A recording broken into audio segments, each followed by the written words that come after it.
Chapitre 9. Les colères de Ned Land. Quelle fut la durée de ce sommeil, je l'ignore, mais il dut être long, car il nous reposa complètement de nos fatigues. Je me réveillai le premier. Mes compagnons n'avaient pas encore bougé et demeuraient étendus dans leur coin comme des masses inertes. À peine relevé de cette couche passablement dure, je sentis mon cerveau dégagé, mon esprit net. Je recommençai alors un examen attentif de notre cellule. Rien n'était changé à ses dispositions intérieures. La prison était restée prison, et les prisonniers, prisonniers. Cependant le steward, profitant de notre sommeil, avait desservi la table. Rien n'indiquait donc une modification prochaine dans cette situation, et je me demandais sérieusement si nous étions destinés à vivre indéfiniment dans cette cage. Cette perspective me sembla d'autant plus pénible que si mon cerveau était libre de ses obsessions de la veille, je me sentais la poitrine singulièrement oppressée. Ma respiration se faisait difficilement. L'air lourd ne suffisait plus au jeu de mes poumons. Bien que la cellule fût vaste, il était évident que nous avions consommé en grande partie l'oxygène qu'elle contenait. En effet, chaque homme dépense, en 1 heure, l'oxygène renfermé dans 100 litres d'air, et cet air, chargé alors d'une quantité presque égale d'acide carbonique, devient irrespirable. Il était donc urgent de renouveler l'atmosphère de notre prison et, sans doute aussi, l'atmosphère du bateau sous-marin. Là, se posait une question à mon esprit. Comment procédait le commandant de cette demeure flottante? Obtenait-il de l'air par des moyens chimiques, en dégageant par la chaleur l'oxygène contenu dans du chlorate de potasse et en absorbant l'acide carbonique par la potasse caustique? Dans ce cas, il devait avoir conservé quelques relations avec les continents, afin de se procurer les matières nécessaires à cette opération. Se bornait-il seulement à emmagasiner l'air sous de hautes pressions dans des réservoirs, puis à le répandre suivant les besoins de son équipage? Peut-être.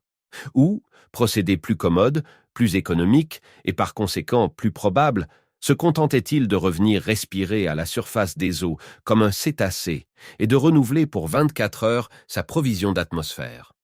Quoi qu'il en soit, et quelle que fût la méthode, il me paraissait prudent de l'employer sans retard.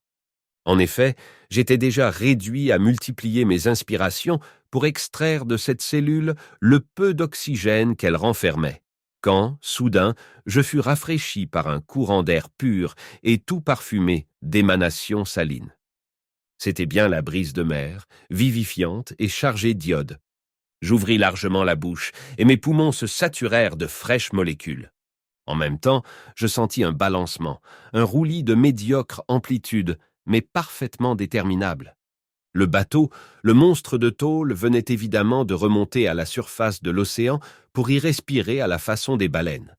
Le mode de ventilation du navire était donc parfaitement reconnu. Lorsque j'eus absorbé cet air pur à pleine poitrine, je cherchai le conduit, l'aérifère, si l'on veut, qui laissait arriver jusqu'à nous ce bienfaisant effluve, et je ne tardai pas à le trouver. Au-dessus de la porte s'ouvrait un trou d'aérage, laissant passer une fraîche colonne d'air, qui renouvelait ainsi l'atmosphère appauvrie de la cellule. J'en étais là de mes observations, quand Ned et Conseil s'éveillèrent presque en même temps sous l'influence de cette aération revivifiante. Ils se frottèrent les yeux, se détirèrent les bras et furent sur pied en un instant. « Monsieur a bien dormi ?» me demanda Conseil avec sa politesse quotidienne. « Fort bien, mon brave garçon, » répondis-je. « Et vous, maître Ned Land ?»« Profondément, monsieur le professeur. Mais, je ne sais si je me trompe, il me semble que je respire comme une brise de mer. » Un marin ne pouvait s'y méprendre, et je racontai au Canadien ce qui s'était passé pendant son sommeil. « Bon, dit-il, cela explique parfaitement ces mugissements que nous entendions lorsque le prétendu narval se trouvait en vue de l'Abraham Lincoln. » Parfaitement, maître Land, c'était sa respiration.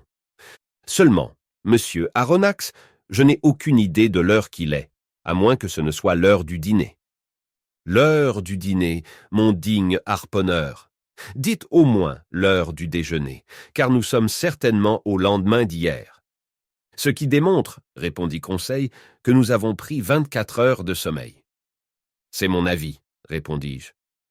Je ne vous contredis point, répliqua Ned Land.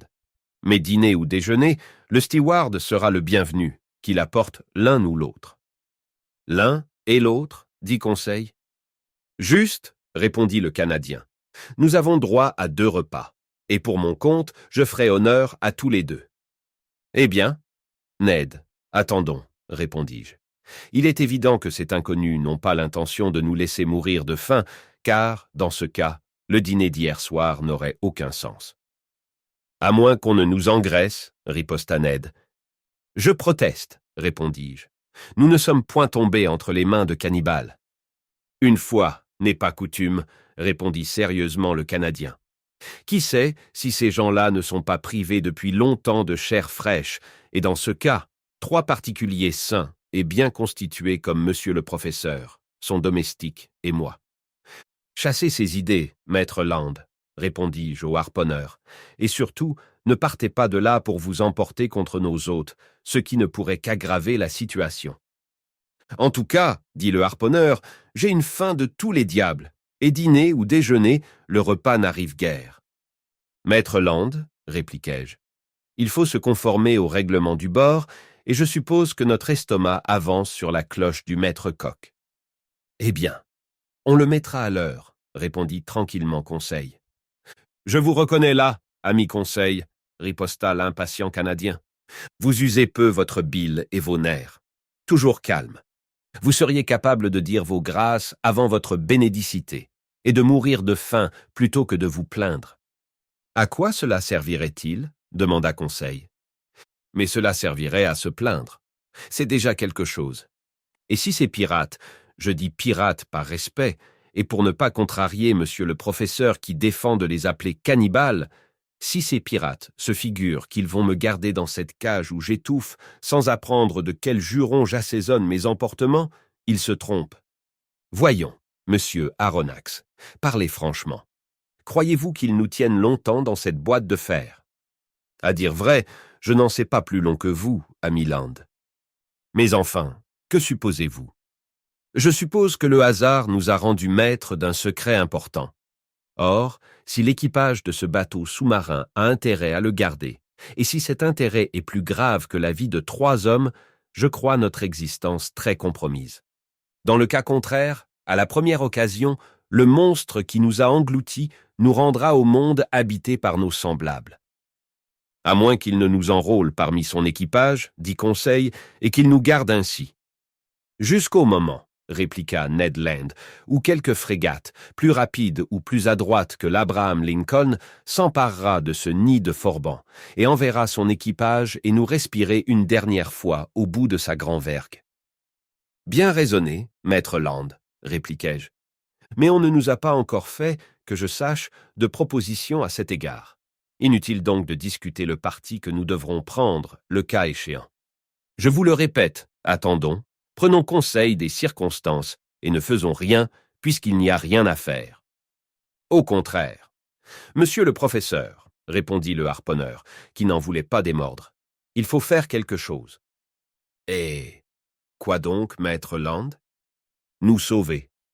Se sauver d'une prison terrestre est souvent difficile, mais d'une prison sous-marine, cela me paraît absolument impraticable. Allons, ami Ned, demanda Conseil, que répondez-vous à l'objection de monsieur? Je ne puis croire qu'un Américain soit jamais à bout de ressources. Le harponneur, visiblement embarrassé, se taisait. Une fuite, dans les conditions où le hasard nous avait jetés, était absolument impossible. Mais un Canadien est à demi français, et maître Ned Land le fit bien voir par sa réponse. Ainsi, monsieur Aronnax, reprit-il après quelques instants de réflexion, vous ne devinez pas ce que doivent faire des gens qui ne peuvent s'échapper de leur prison? Non, mon ami. C'est bien simple, il faut qu'ils s'arrangent de manière à y rester. Parbleu, fit Conseil, vaut encore mieux être dedans que dessus ou dessous. Mais après avoir jeté dehors geôlier, porte-clés et gardien, ajouta Ned Land. Quoi, Ned? Vous songeriez sérieusement à vous emparer de ce bâtiment? Très sérieusement, répondit le Canadien. C'est impossible. Pourquoi donc, monsieur? Il peut se présenter quelque chance favorable, et je ne vois pas ce qui pourrait nous empêcher d'en profiter. S'ils ne sont qu'une vingtaine d'hommes à bord de cette machine, ils ne feront pas reculer 2 Français et un Canadien, je suppose. Mieux valait admettre la proposition du harponneur que de la discuter. Aussi me contentai-je de répondre. Laissons venir les circonstances, maître Land, et nous verrons.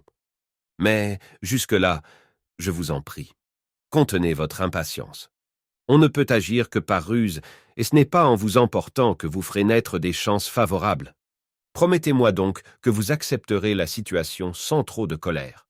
« Je vous le promets, monsieur le professeur », répondit Ned Land d'un ton peu rassurant.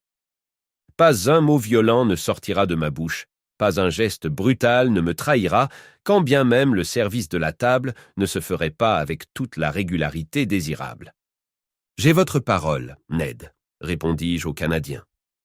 Puis la conversation fut suspendue et chacun de nous se mit à réfléchir à part soi. J'avouerai que, pour mon compte, et malgré l'assurance du harponneur, je ne conservais aucune illusion.